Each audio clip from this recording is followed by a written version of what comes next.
Bien, empezamos el acto final de nuestro encuentro.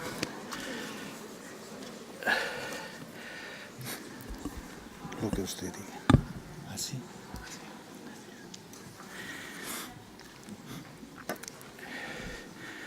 Para aquellos de ustedes que vamos a estructurar muy bien el tiempo que nos queda, es decir, Begoña tiene previsto acabar su intervención a las 13:50 en punto, es decir, a las 2 menos 10.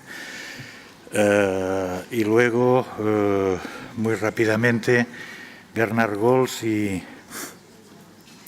Fernando González procederán a clausurar el Congreso. Es decir, que a las 2 en punto hemos de liberar la sala.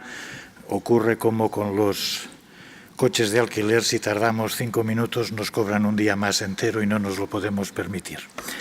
Entonces, para aquellos de ustedes que no estén dispuestos a acompañarnos hasta las 2, les haré luego otro recordatorio, pero no se olviden de devolver los auriculares y de recuperar su identidad al salir. Cuando Manolo Hernández y Fernando González me propusieron presidir o moderar este último acto, les planteé si de lo que se trataba únicamente era de hacer de una especie de jarrón chino de decoración para escoltar a nuestra conferenciante, y me dijeron que no, que de ninguna de las maneras, que de lo que se trataba era de hacer un breve resumen, una breve valoración de lo que habían sido nuestras labores durante estos 3 días. Yo creo que detrás había como una cierta inquietud. Se produjo un episodio hace unos años aquí también en Bilbao, en la Universidad de Deusto, en una sesión muy emotiva, homenaje a una buena amiga de nuestra sociedad, Paulina Kemberg, en la que, no sé por qué razones, quizá porque era una especie de sesión necrológica o por determinados aspectos sociales o lo que fuera, realmente al final había como un clima apocalíptico, depresivo, hasta el punto de que yo personalmente subí a la palestra y dije, oigamos, tampoco estamos tan mal. Y fue como si se hubieran abierto un poco el cielo y que las cosas fueran un poco mejor. Yo sospecho que con que no estaban demasiado tranquilos sobre cómo podía ir esto, pues en el caso final, otra vez con un acto de prestidigitación, podríamos mejorar las cosas. Ya ven ustedes que no es necesario, que no ha sido el caso, pero yo había muy brevemente preparado, para el caso de que así fuera, una especie de metáfora. La metáfora, para introducirles, se trata de describirles un documental que ganó el premio internacional del Festival de Cracovia y hace 30 años, en el año 1986. El documental se llama El matador de ratas, el cazador de ratas, the rat catcher, le chasseur de rats, ¿no? Y es muy interesante y les describo muy brevemente de lo que se trata. Hago antes una pequeña referencia a que uno de los aspectos, para ustedes que no estén familiarizados con determinados funcionamientos de la medicina y de la experimentación, es que uno de los métodos que se utilizan para valorar la eficacia de los nuevos antidepresivos es contar cuánto tiempo las ratas que hayan tomado esos antidepresivos son capaces de nadar sin ahogarse. En teoría se considera que contra mejor es el antidepresivo, más tarda la rata en ahogarse. La escena es la siguiente. Evidentemente es un documental en blanco y negro, en polaco. Se trata de un laboratorio vetusto donde el experimentador en bata blanca se sitúa frente a la cámara, rodeado o flanqueado por dos enormes acuarios, el de la derecha, el de su derecha y el de su izquierda. Y explica con una voz monocorde, neutra. Para mí evocaba, cuando lo rememoraba, lo que puede ser la lectura de una sentencia como la de la Audiencia Provincial de Pamplona, de Navarra, que ustedes conocen, la voz de un ujier, de un magistrado, cogiendo dos ratas por las colas, dos grandes ratas, y describiendo exactamente esta situación. Dice, vean ustedes dos ratas, las echamos en los dos acuarios. Echan las ratas, que no pueden salir por sí solas de esos acuarios, de esos recipientes, y entonces se ve como las ratas con sus cortas patas intentan desesperadamente salir de allí, no lo consiguen.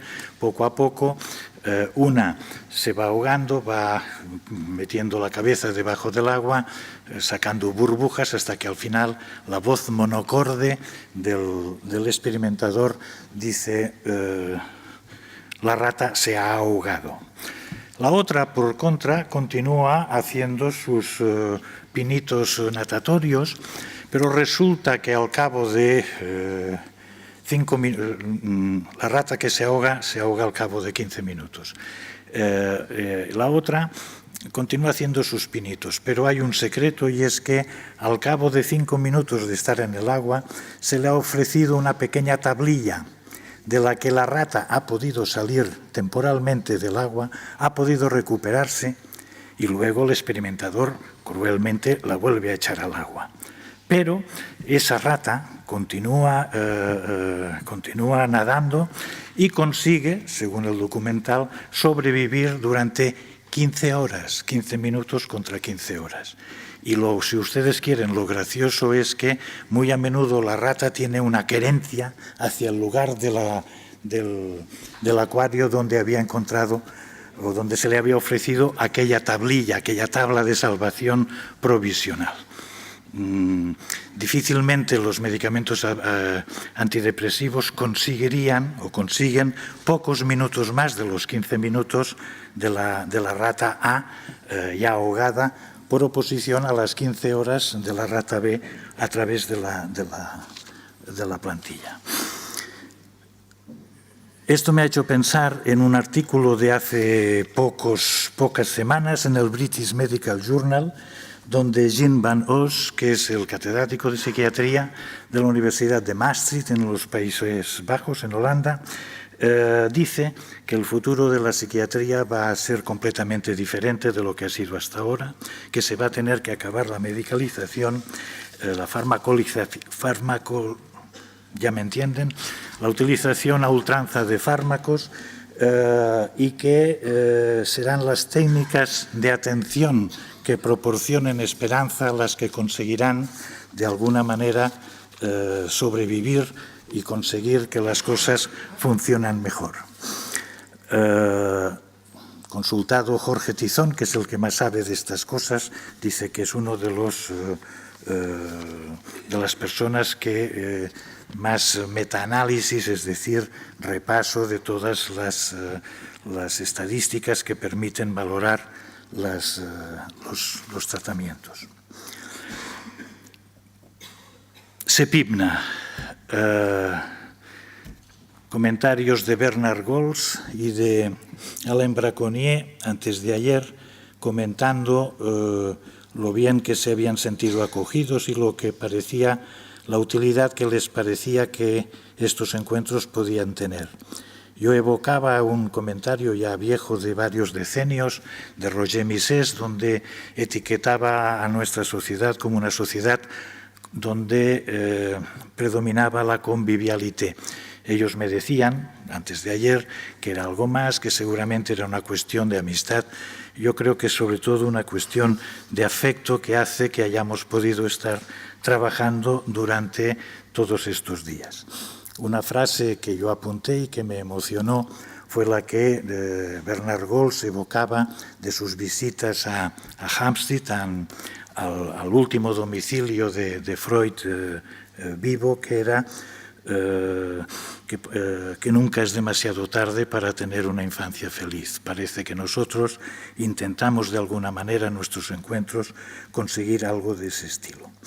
Con respecto a la situación de la sociedad, evocaba yo pues, el primer congreso que organizamos en Lérida ya en los lejanos 81, creo recordar que fue, y el camino que se ha podido hacer desde entonces. Y la imagen que me venía era la del huevo del gusano de seda que luego se vuelve gusanito y que finalmente, después de pasar por diferentes etapas de la metamorfosis, llega a volar el gusanillo inicial con las fastuosas alas de una mariposa. Es la misma situación que a otro nivel podemos vivir los que ya nos hacemos mayores y que accedemos al segundo grado de la inmortalidad, que es el tener nietos. El primero sería los hijos, el segundo los nietos. Y entonces vivimos, yo en todo caso vivo una sensación muy agridulce de tener la sensación de que mis hijos han hecho las cosas mejor que con sus hijos, con mis nietos, mejor que lo que yo había podido hacer con ellos. Es exactamente la misma sensación, y comprenderán ustedes que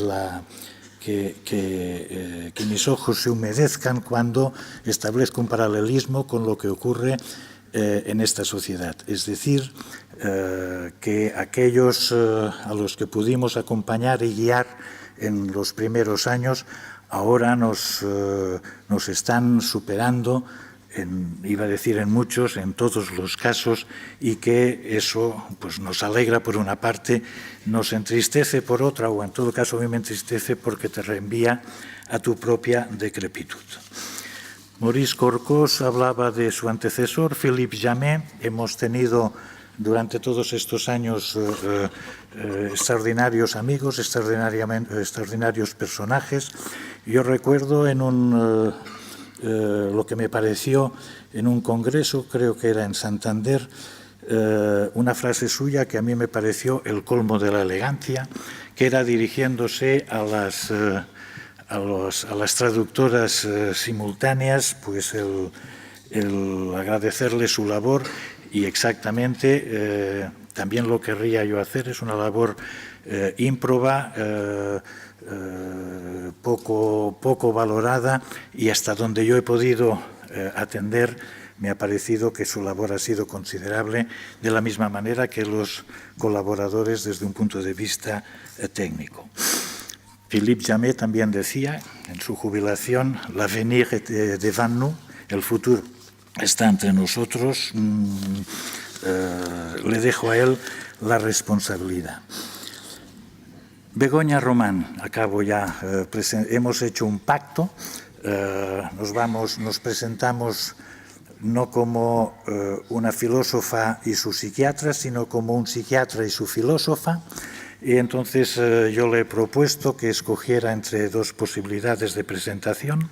La primera, que sería de tipo cuantitativo. Muy rápidamente hemos llegado al acuerdo de que si quieren saber más cosas de ella, tienen su currículum a disposición, currículum y fotografía a su disposición en el programa oficial del Congreso, currículum bibliográfico y académico, pero sí que querría hacer con su aquiescencia la presentación cualitativa.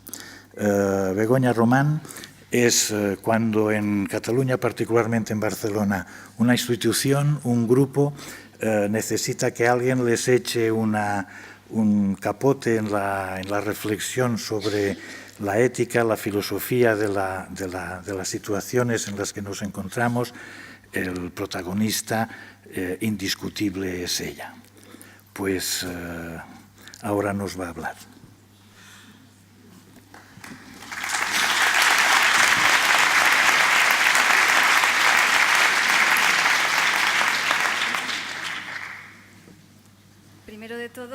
¿Se oye bien?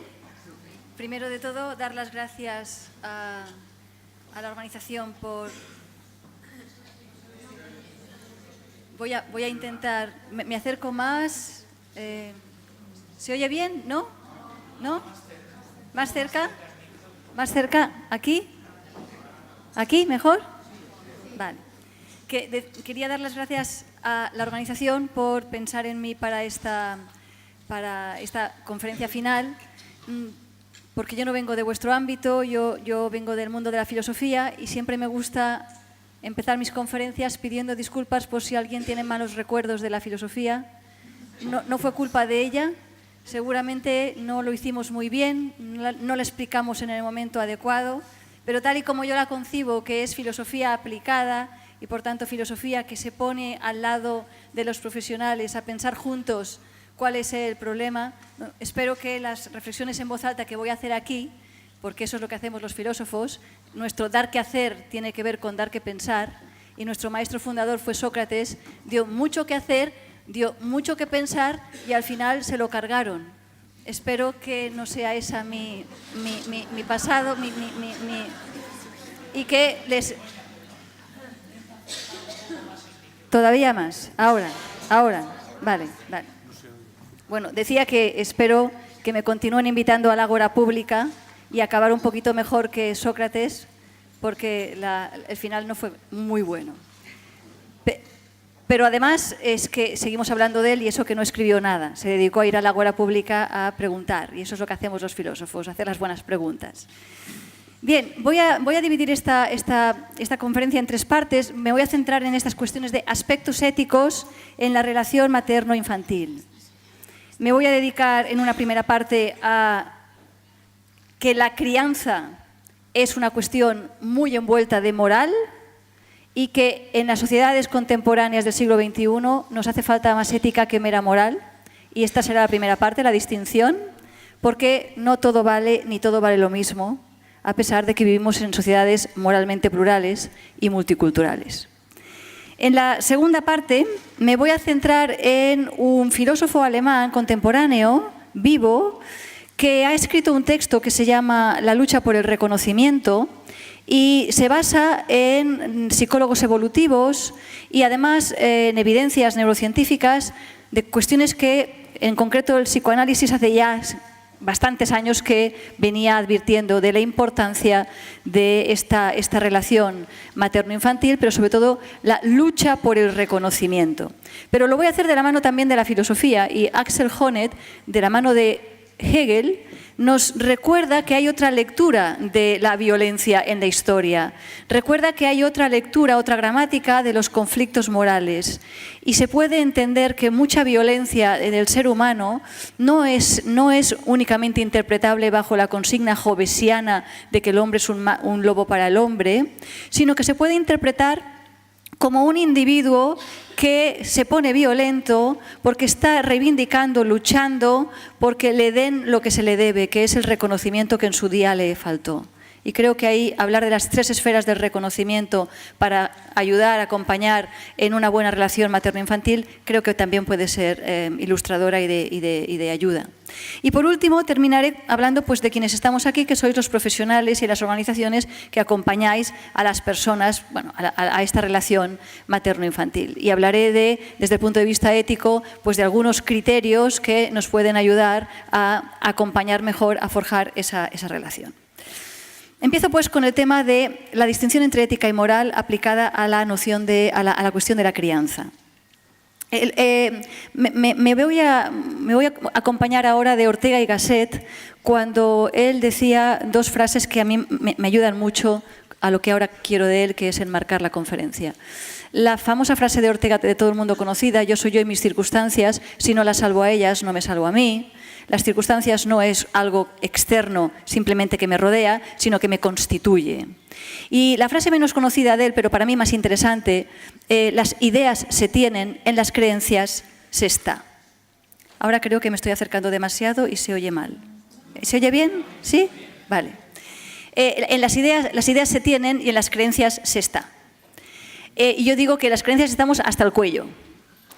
estamos inmersos en una serie de emociones, de prejuicios, visiones interpretativas, hermenéuticas sobre la crianza. Pues bien, nosotros en el siglo XXI vivimos en sociedades vertiginosamente cambiantes, moralmente plurales.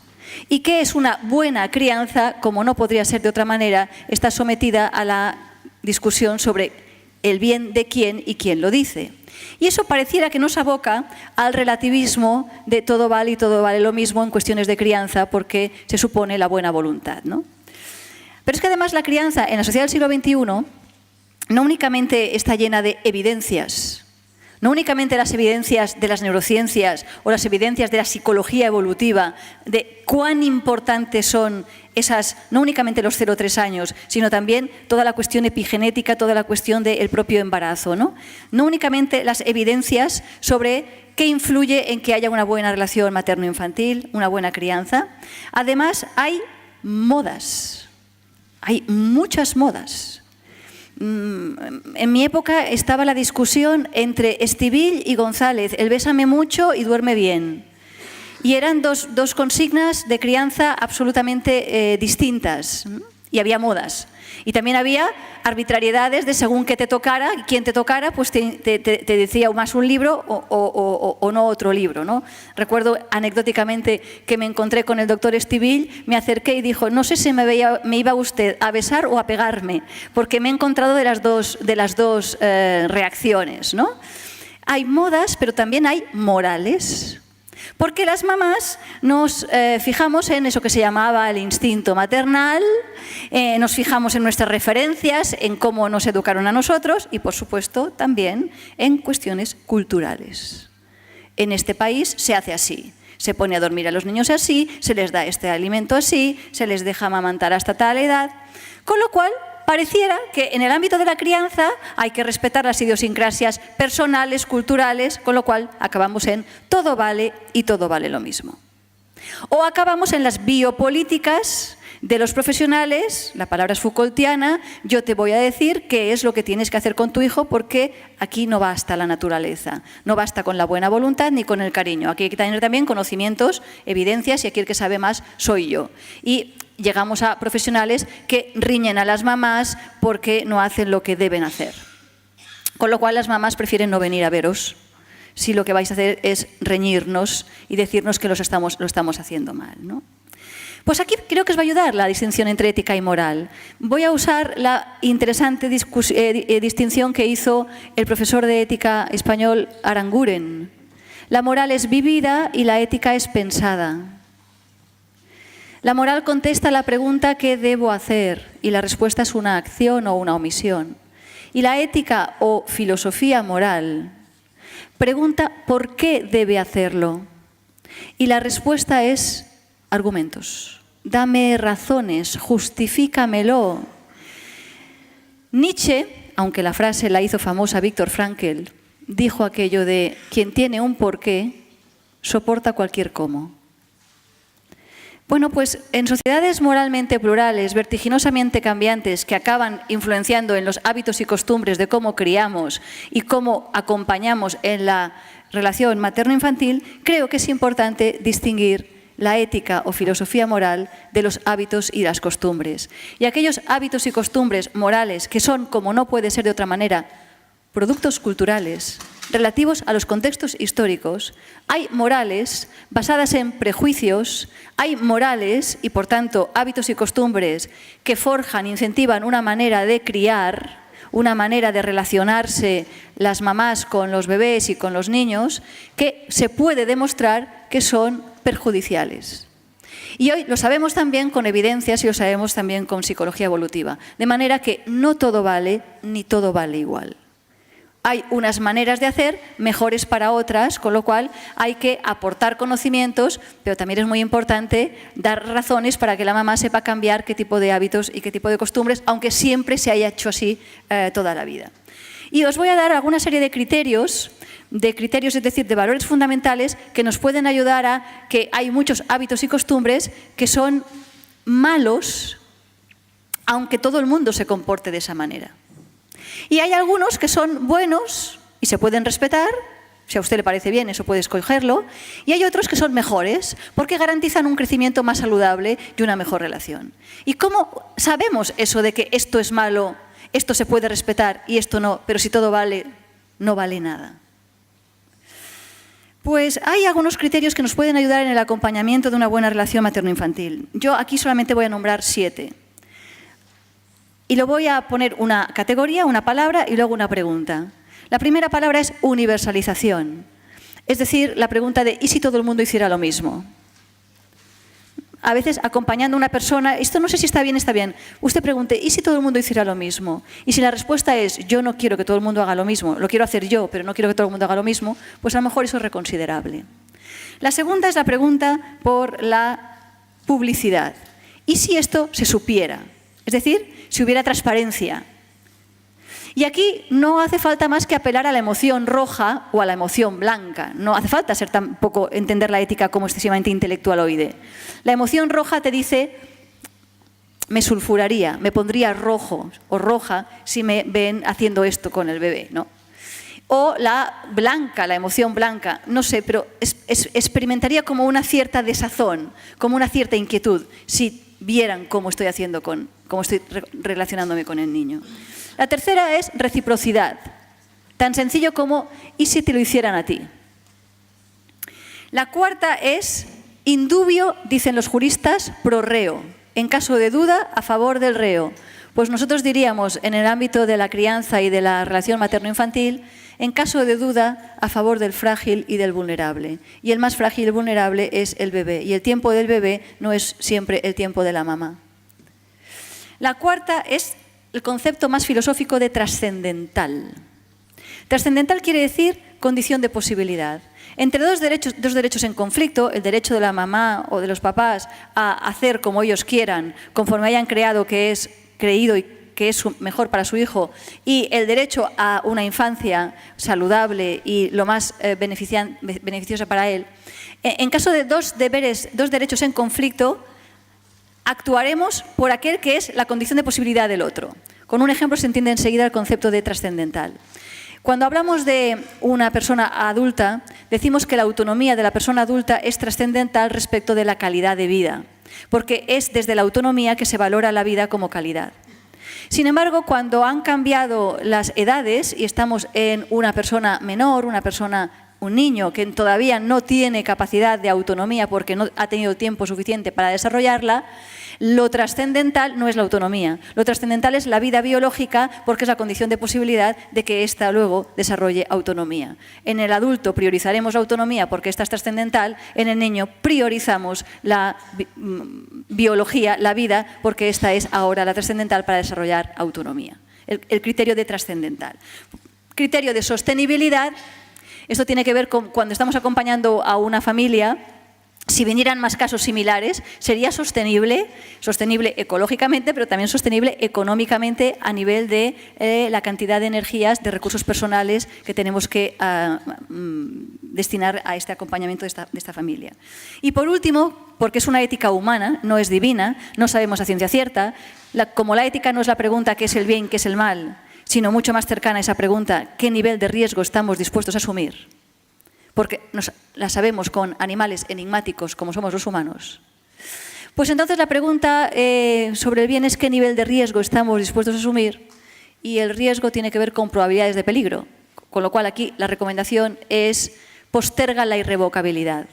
Escoge los caminos intermedios y deja para último recurso aquello que no tenga vuelta de hoja, aquello que no tenga vuelta y por tanto que no se pueda revocar.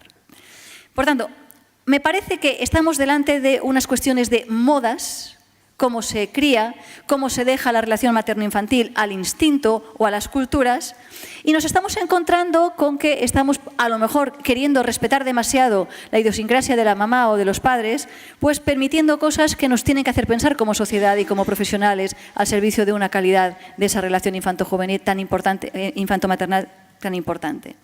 Pensemos, por ejemplo, en la obesidad infantil, una plaga que no teníamos. Pensemos, por ejemplo, en niños que se mueren por el tema de la interesantísima cuestión de las vacunas. Todo en un saco, vacunas sí, vacunas no, sin discutir a fondo cuáles son las que tienen más evidencia o cuáles no. Por no hablarles de las cuestiones de las relaciones que se mantienen con cómo se hablan los niños, de los idiomas y del tipo de hiperprotección, que es una forma de maltrato, o hipoprotección, que es una forma de adultismo. Entonces, nos encontramos en sociedades más o menos bienestantes con niños muy deseados gracias a la técnica. Normalmente ya son niños que han sido planificados y a veces vienen los niños, y vienen, pero no vienen los que esperábamos. Y entonces hay un duelo que genera muchísimo malestar en una cultura, haciendo referencia al texto de Freud. Vamos a la segunda parte.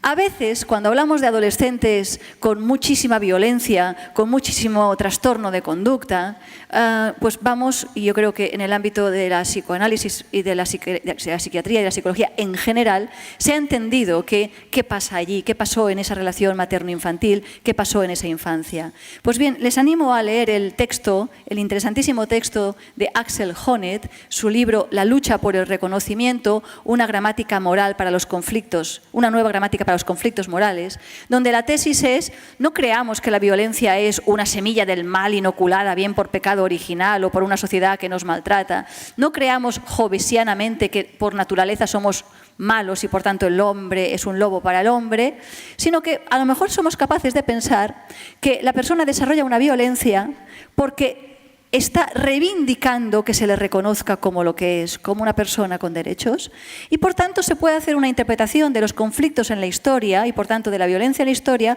como una lucha por una categoría moral fundamental que es el reconocimiento, en el doble sentido de la palabra. Te conozco con tu nombre y apellidos, no eres un número ni uno más, y te reconozco en tu valor, en tu lucha por la vida, en tu esfuerzo, en tu historia por forjarte un ethos, un carácter, una persona y una personalidad. Pues bien, las tesis de Axel Honneth se basan filosóficamente en Hegel, que está precisamente corrigiendo a Hobbes y diciendo la violencia no bebe de un individuo que es malo y es contrario a la sociedad, sino que a lo mejor es una sociedad quien le dejó de dar lo que le correspondía. Y de la mano de la psicología evolutiva de Mead, de Kohler, Lawrence Kohlberg, de Piaget o de Carol Gilligan, recoge todas las interesantísimas tesis de la psicología evolutiva y demuestra que hay tres valores fundamentales en el desarrollo de una persona, un desarrollo saludable, equilibrado de una persona, que beben de fuentes sociales. Y beben de esa relación materno-infantil en un primer lugar. Y es la tesis de las esferas de reconocimiento que les explicaré, cuyos tres valores fundamentales son autorrespeto, autoconfianza y autoestima. Y a pesar del prefijo auto, self, no se confundan. No es una cuestión de autonomía liberal en el que yo lo quiero tener, yo me pongo a trabajarlo y lo logro, sino que esto se lo tengo que exigir, si no me lo han dado, pero lo tiene que dar la sociedad si queremos darle al individuo lo que le corresponde. Esas tres valores, autorrespeto, autoconfianza y autoestima, beben de esferas sociales. Beben de esferas sociales. ¿Cuáles son esas esferas? La primera es, evidentemente, la de la relación materno-infantil, la de la familia. En ese seno familiar se le da un nombre a la persona, una identidad, un nombre y un apellido, y allá se le acepta como un sujeto de pura necesidad, de pura fragilidad y dependencia. Es la esfera del amor y es allá donde se le dota de un recurso fundamental que es la autoconfianza. En esa relación materno-infantil, en esa esfera del amor, en esa esfera muy cercana de proximidad, si falla, empieza a fallar muchas cosas. Y sabemos por estudios que se han hecho con las personas que están en prisión que el 90 y pico % de las personas que están en prisión, esa esfera falló. Segunda esfera es la esfera de la justicia, donde el sujeto ya es otra vez un sujeto igual a otro, pero ya no igual en dependencia. Esta vez es un sujeto no de necesidad, de vulnerabilidad y fragilidad, totalmente digno de cuidados, sino que ahora es un sujeto de derechos y por tanto se le concibe como un igual entre iguales. Y por tanto es la esfera de la ciudad, es la esfera de los derechos y los deberes. Y es aquí, en ese reconocimiento como sujeto de derechos, donde se le dota de autorrespeto. Y este autorrespeto es fundamental porque si no, podemos caer en el enorme error de una justicia contractualista como es la que nosotros, la sociedad contemporánea, se inspira, en la que llegamos a decir aquello de consintiendo no se comete injusticia. Volenti non fit injuria. De manera que si la persona consiente, no se comete injusticia. Y todos nosotros sabemos que la víctima es la primera que consiente y se comete mucha injusticia. Y es víctima precisamente y consiente precisamente porque no tiene ni autoconfianza ni autorrespeto. Y por eso el 50% de los niños maltratados y tutelados por una Dirección General de Infancia y Adolescencia prefieren estar con sus padres maltratadores antes que vengan los servicios sociales y se los lleven. Luego, con el tiempo, son capaces de reconciliarse con su infancia, que nunca es tarde. Por tanto, la segunda esfera es la de la ciudad. Pensemos en la escuela maltratadora que dice de tal palo tal astilla, le falla a la familia, lotería biológico-social, y encima además le falla a la escuela y les fallan los otros factores de socialización como son las esferas de la ciudad, como la justicia u otras esferas, la escuela. Y en tercer lugar está la esfera de la amistad, está la esfera de la comunidad de los amigos, donde se te valora en aquella especificidad que solamente hace que seas tú y solamente tú. No eres un sujeto igual, hijo de esta familia, pero igualmente hijo, igualmente vecino, igualmente hermano. Ya no eres un sujeto igual de derechos, ahora eres tú y únicamente tú, y es aquí donde se te dota de la recurso fundamental de la autoestima. Pues bien, cuando a un sujeto le fallan estas esferas de reconocimiento o le fallan las tres, y suelen ir, desgraciadamente, como al efecto dominó, tenemos un sujeto que va a desarrollar violencia. Y que va a desarrollar una violencia hacia sí mismo, pero también hacia el resto. Y no va a poder haber un desarrollo saludable. Por tanto, va a hacer falta invertir en esas tres esferas para que cuando vemos que le falla esa primera esfera, lleguemos a tiempo, porque no lo jugamos todos. Piensen, por ejemplo, en la cantidad de maltrato que hay en las políticas del mérito cuando invertimos mucho en becas para alumnos de secundaria, becas para alumnos de universidad y cuando sabemos que se juega todo en el 0-3 años y en esa relación materno-infantil, en esa relación con la estimulación, y nosotros lo que hacemos es eso, dejarlo al libre arbitrio de el amor incondicional que de por sí la madre naturaleza ya da. Pues hay personas que se encuentran, mamás, que se encuentran absolutamente colapsadas por la imagen idílica que tienen de una familia que han proyectado porque ya no las tuvieron. Por eso las niñas maltratadas suelen ser adolescentes y mamás muy jóvenes. A veces hacemos familismos en el sentido de discriminamos a las mujeres y cargamos sobre las mujeres una discriminación que se llama familista, que es cargar sobre las mamás otra vez toda la carga de los cuidados cuando se encuentra además que tiene que trabajar, se encuentra además que es mucho más mayor.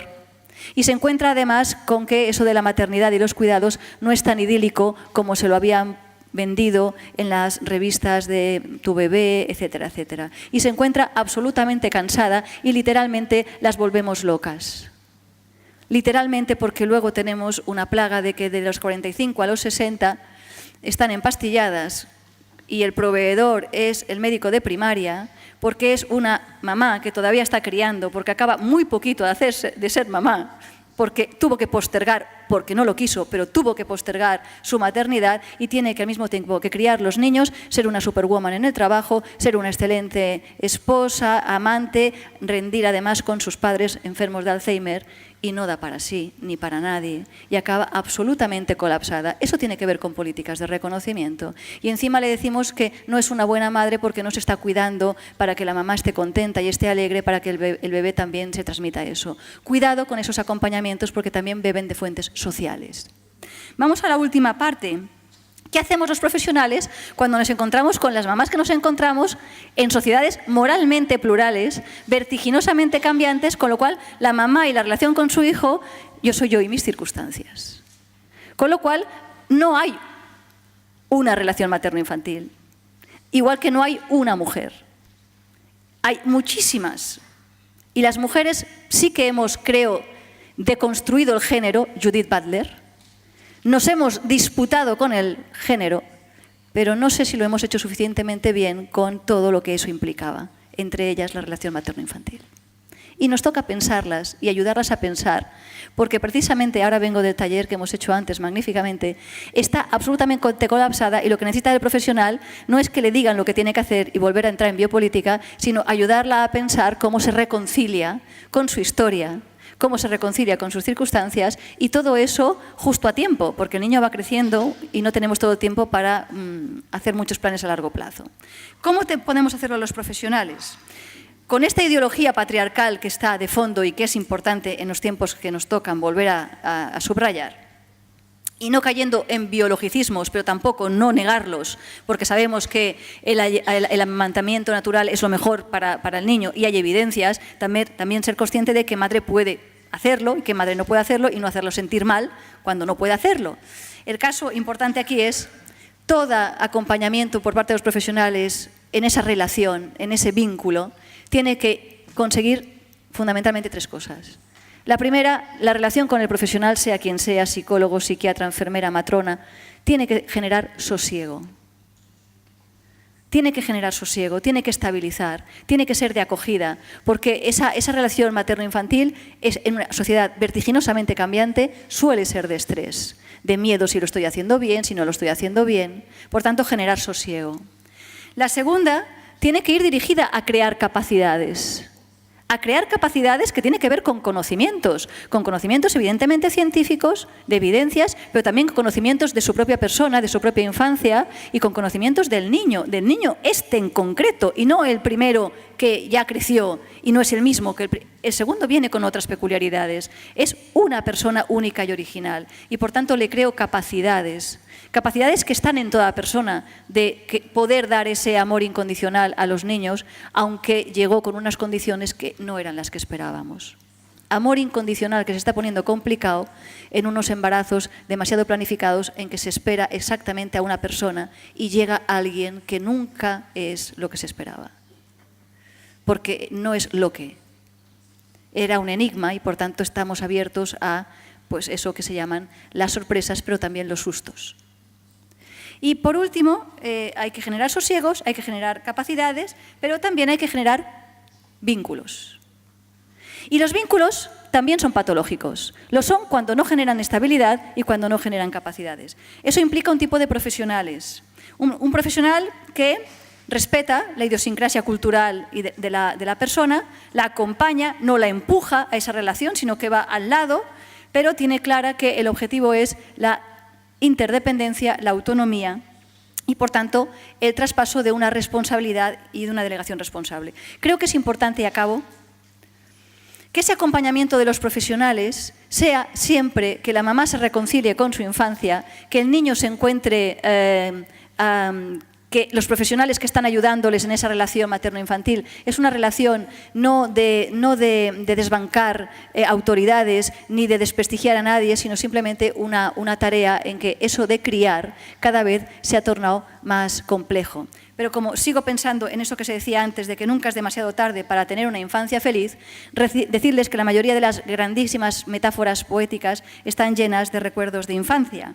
Les cito la de Juan Luis Panero. A veces las cosas son sencillas y hermosas, como mirar el mar una tarde en la infancia. O por decirlo en clave autobiográfica, con Manuel Alcántara, estamos en el 1940, así se llama el poema, y es capaz un niño que ha vivido una guerra civil española decir, en el 1940, no había guerra aquel verano, mi padre me llevaba de la mano y yo estudiaba segundo de jazmines. Muchas gracias.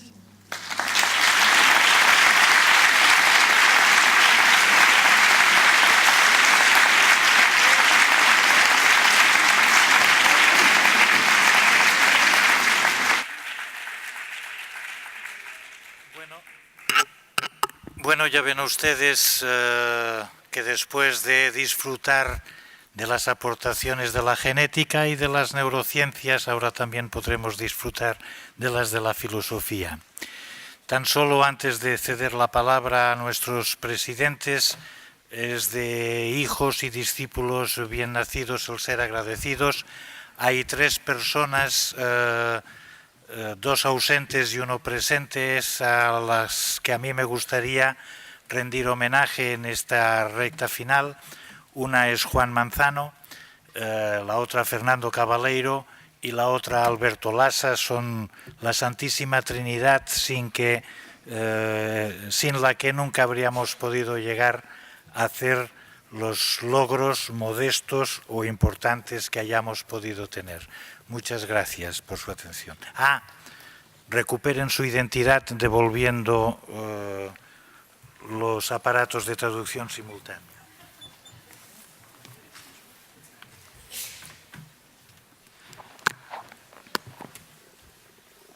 Buenos días y, en fin, aquí solemos decir que ya se nos ha terminado el placer de compartir.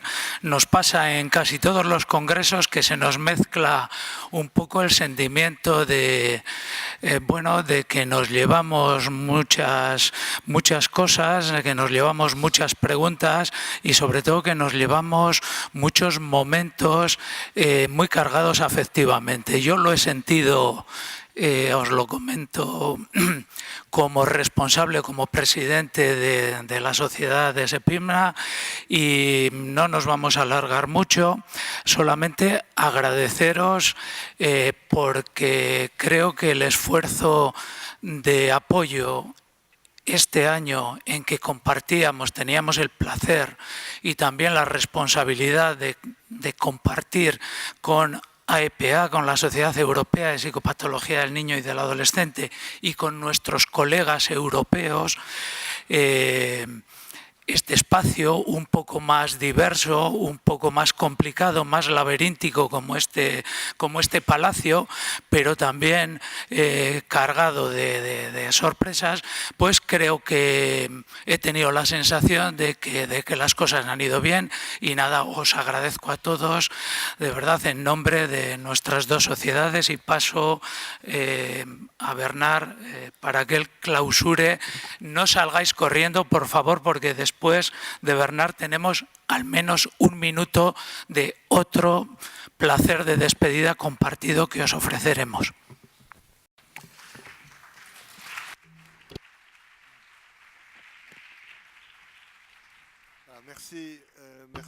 Gracias, Fernando. Nunca es demasiado temprano para decir que hemos tenido un congreso hermoso. De verdad. Yo creo que ya podemos decir que he compartido momentos formidables. Gracias a la SEPIMNA, gracias a todos los que han intervenido, gracias al público, gracias al comité local, a Alberto Lassa, Fernando, a todo el equipo que les acompañó, gracias a los traductores y traductoras. Efectivamente, es un trabajo muy importante el que han hecho. ¿Les podemos aplaudir? Gracias, gracias, gracias.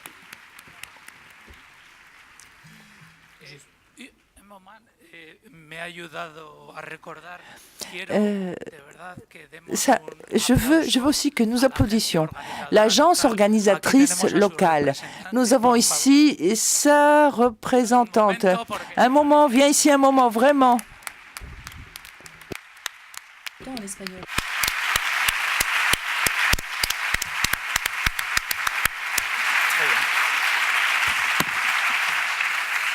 Bueno, para que sepáis, perdón, se denominan en conjunto Eventokia.